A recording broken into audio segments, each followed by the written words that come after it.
fintech industry has undergone a dramatic evolution in the last 5 years. Little more in the last 10 years, though, driven by rapid innovation and shifting market demands. From changing payment behaviors to rising SME expectations, the landscape looks very different today. We'll unpack these trends and insights once again with Raman. 5 years ago and today, what has changed in the landscape, in the fintech landscape? In two parts, I want the answer. One is in India, and the second is what's happening globally in the markets where you are. Okay, I'll talk first about India. And to get a bigger perspective, better perspective, let's look 10 years, not 5 years. 5 years is... Done. And I'll split that into, because we've discussed this a lot internally. I'll split that into like 5 segments of 2 years each. Okay. Starting with 2014 to 16. Okay. Those were the years, the foundational years. The foundation was laid in terms of PMJDY was launched.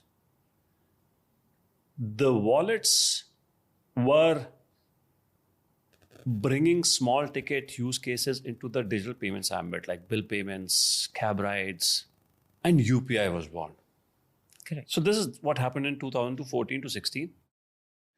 16 to 18, Geo came in, transformed data like never before. Data went on from being a luxury to a basic right, was on everybody's phone. Demonetizations accelerated the digital payment penetration because people had no choice. Yes, correct. And UPI just took off because global players like Google, through Google Pay, started investing big time to make UPI a habit. That was 16 to 18. 18 to 20 was when fintech actually went full stack. We saw digital lending coming in. We saw the birth of neobanks.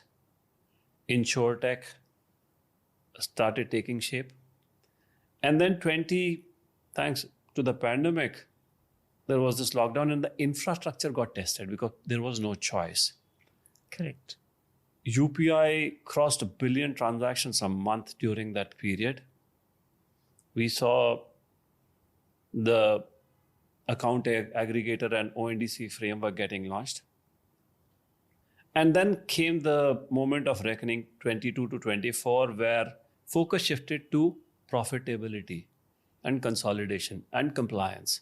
Earlier, when the theme was growth at any cost, now people started looking at unit economics, which was the right thing to do, because for any ecosystem to mature, to be sustainable, it has to be profitable. And that's what happened in 22, 24. 24 onwards, it's been more about expanding credit through credit on UPI. There is, of course, a lot of noise around AI. And yes, Indian startups are ready to go global. So that's how I would define the last 10 years of the India fintech landscape from, and it's evident in numbers as well. Pre-2014, digital payments as a percentage of PCE was about 5.5%. Correct. Today it's 48%. That's like, wow. I mean, considering the fact that that number used to inch 0.5% every year, 2017, there were 16, there were about 1 million merchants accepting digital. Correct. Today, there are 60 million merchants accepting digital. Absolutely. I have spent my entire life in payments. I could never fathom way back in 2016, an era would come and merchants would say, scan kar lo na, cash kyun de rahe ho? I don't use cash, but I have heard that.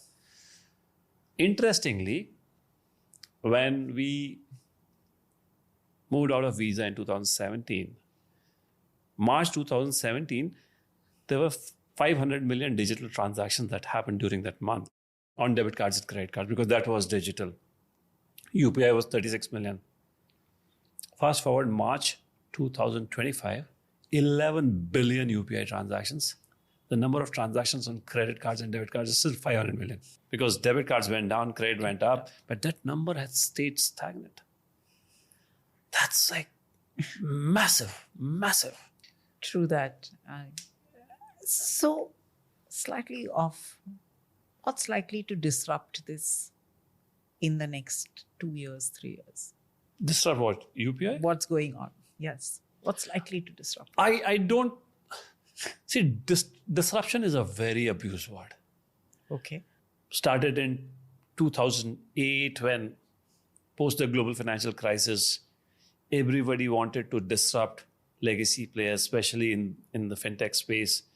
People predicted banks would get disrupted. When 2025 banks are stronger than ever before, a lot of fintechs perished. So I wouldn't say disruption, but things would evolve. My sense is with what's happening with AI, a lot of things will change. The way today, like in our space, merchants are onboarded. It's a phygital model, but there's a big element of physical. Somebody has to go because SMEs are pampered. Now you can get the AI to reach out at the time when the SME is comfortable. If they have a problem, today they're calling the bank or their provider. All those things will get resolved with AI. So AI will ease a lot of the friction. There is still a lot of friction that exists. That will get resolved thanks to what's happening on the AI side. I don't think disruption is the right word to use. We will continue the penetration of digital payment. Digital payments will continue to grow. There's still a lot of cash. And personal consumption expenditure also, 52% is still cash, 52, 55%. You look at mature economies, they are like their digital penetration is upwards of 65, 66%. So AI making it easier, I totally get. The flip side is AI is going to make digital payments tougher because there's going to be all kinds of fake, right? I can do identity, I can do voice, I can do face, I can do sign, I can do everything. Is that likely to also impact digital payments? Because the positive side of AI, everyone's speaking of. Nobody's speaking about this side of AI, where today I can do just about anything. So you're right. That scare is there, but I think the tailwinds are so strong because at the same time, fraudsters are always 2 steps ahead, but then the ecosystem catches up. So there will be interim pain points, challenges, but the ecosystem also evolves at the same pace. Otherwise, the world would have crashed long back. So, okay. So moving out of AI, I know everybody loves that conversation. Sorry. What trends are really defining the preferences of your merchants today, the SME merchants today? If there's one word to use for SMEs in India, it's resilience. Rewind 10 years ago, everybody, when big box retailers, large online players, they were coming in, pretty much everybody had predicted the death of SME and retail. Correct. These guys adapted. They put their arms around the customer. They started doing home delivery. They started extending credit to the customers. E-com is still a small fraction of overall ordering, big chunk of it. Switch back last year, and over the last 12 months, pretty much most of media has been predicting the death of Kirana and SME thanks to quick commerce. That's not happening. New Goliath. I'll tell you what we see in our data. For us, let's talk grocers, Kiranas. That's a shade less than 10% of our portfolio. Over the last 1 year, we have seen 34% same-store growth. Correct. And you go out and see, they are embracing tech faster than ever before. They're looking at customer engagement, they're looking at feedback, there's WhatsApp ordering, there's online catalogs and prompt deliveries. And they know the customer. Correct. The trust is so high. So, while people still predict the death of Kirana, I would bet against it. I mean, these guys have seen this movie before. And if history is any indicator, with them, the sequel is always stronger than the original version. So I was in retail in the early 2000s, and I remember when the entire e-commerce thing was happening, and everyone told us that, oh, kiranas are not going to exist. And I'm talking about early 2000s, and we're in 24, and nothing's happened in 24 years. Other than one shift, which is that the second generation seems to be going out of that business. The more are coming in. Yeah, so the existing generation is evolving. The second generation is finding alternatives. Chances are with technology, but that's an interesting one. How have you seen technology scale Mintalk as across regions on the whole journey, from, I think, onboarding all the way to support? Okay. So as I said, we talk about how we've leveraged technology for scaling. Yes. For us, our entire architecture, the way the platform is architected, it's microservices, completely modular. As I said, banks can pick and choose what they want depending on their needs. So let's look at India. India, the big challenge or the pain point was, how do you get more SMEs to start accepting digital payments? Because earlier, payments was infra intensive. You cannot give a POS terminal to every SME because it's so expensive. As we said, so in India, we adopted a payments first approach where a smartphone app allows pretty much any merchant, any SME who has a smartphone to accept payments and then access financial services also on the same app. That's India. You go to Middle East. Middle East, the payments business case has been solved long back. Everybody has a POS terminal. Everybody accepts digital payments. Correct. But you still have that financial services layer that is missing. How do you engage that SME? So we went in with the companion app strategy where for every POS terminal, we get the business owner to download the app. This app on his or her phone provides them real-time and historical insights and intel about their business, irrespective of their location. That's the first level of engagement. You are ensuring that this SME is looking at this app at least once, if not more times a day. Because they are looking, it gives the ability to the bank or the platform provider to run campaigns to engage them more, run loyalty to build stickiness. Because once they start looking at that app, it's easy to push cross-sell offers like pre-approved loans, cards for a person who's not coming to the branch. So that's what we launched in the Middle East. So it's the same set of modules that are available. How you package, that's how we solve the modular architecture. Onboarding for us, interestingly, all across has been completely digital. In some markets like India, it's instant. So you get the SME to download the app. They don't have to input any data. They just upload their documents, ID proof, address proof. We have APIs that extract data from those documents. We populate the form. In markets like India, we authenticate with paying regulatory databases like RTO, NSDL to validate those documents. Then we do a liveness check.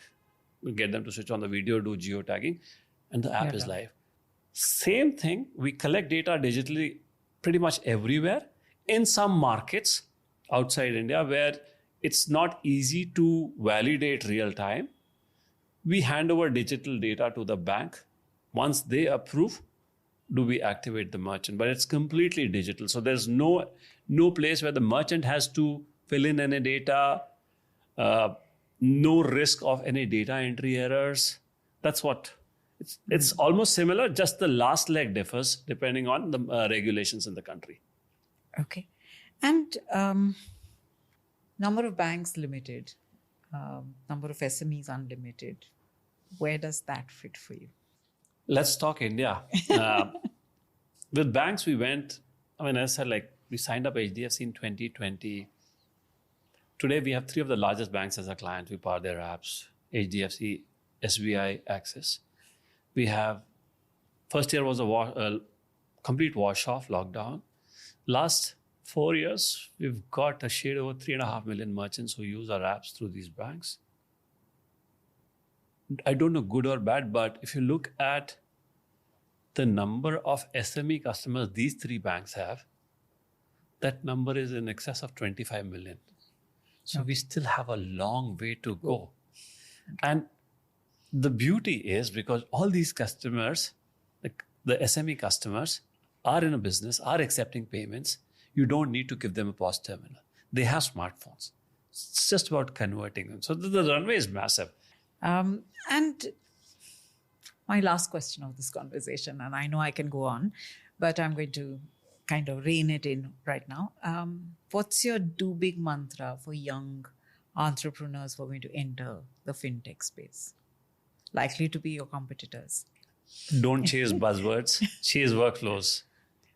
Everybody, I see a lot of people looking around for the next $1 billion idea. And sometimes the real gold lies in some badly formatted Excel sheets or friction point that you see in customers or merchants. So pitch less, listen more. And once you identify those friction points, you have to look for those friction points that are too small for the big players to solve. Once you identify that, build like a coder, sell like a storyteller, and have the resilience of a cockroach. I love that. That's. You don't have to start with a $1 billion idea. Newton was born 400 years ago. If you wait for a Newton type of an idea, that ain't coming. But there is so much of opportunity. You have to be obsessed about what you saw and then be perseverant. On that wonderful advice of digging in like a cockroach, thank you very much. It was an absolute pleasure having you on the Do Big podcast. An absolute pleasure having this conversation. No, thank you so much. Thank you for having me here. I just love the conversation. Thank you so much. Thank you.